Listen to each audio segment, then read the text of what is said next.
Denmark is a peninsula with islands scattered along its east coast. Danes, therefore, long ago became experts at operating ferries and building bridges.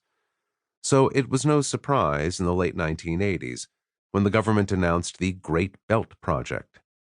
It comprised two bridges, one of which would be the world's longest suspension bridge to connect two of the bigger islands, including the one with Copenhagen on it.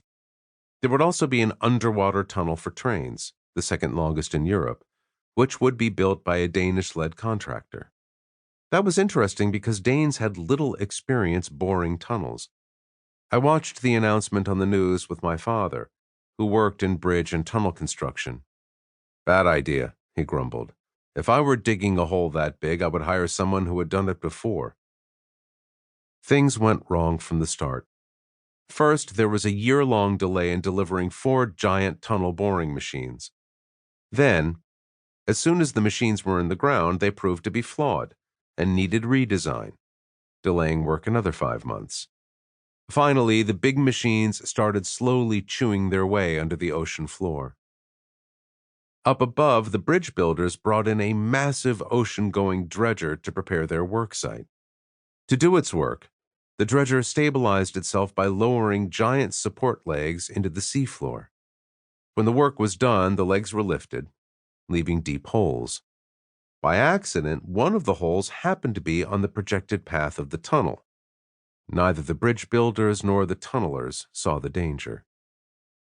One day, after a few weeks of boring, one of the 4 machines was stopped for maintenance.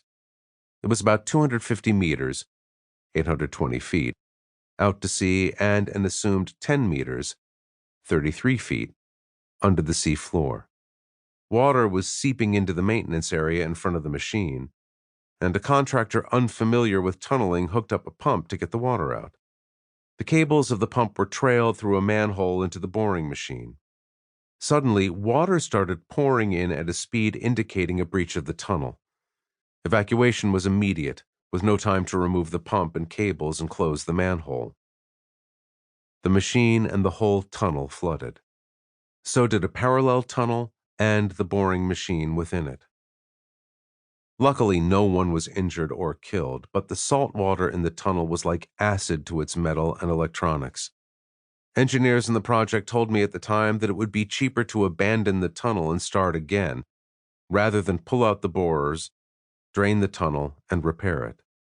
But politicians overrode them because an abandoned tunnel would be too embarrassing. Inevitably, the whole project came in very late and way over budget. This story isn't all that unusual. There are lots more like it in the annals of big projects. But it was that project that nudged me to start a big project of my own, a database of big projects. It continues to grow. In fact, it is now the world's largest of its kind. And it has a great deal to teach us about what works, what doesn't, and how to do better. Honest numbers. After the accident, the recovery, and the eventual completion of the Great Belt Bridges and Tunnel, everyone agreed that the project had gone badly over budget. But by how much? Management said 29% for the whole project. I dug into the data, did my own analysis, and discovered that their number was, shall we say, optimistic. The actual overrun was 55%, and 120% for the tunnel alone, in real terms measured from the final investment decision. Still, management kept repeating their number in public, and I kept correcting them, until they did a public opinion poll that showed that the public sided with me. Then they gave up. Later, an official national audit confirmed my numbers, and the case was closed.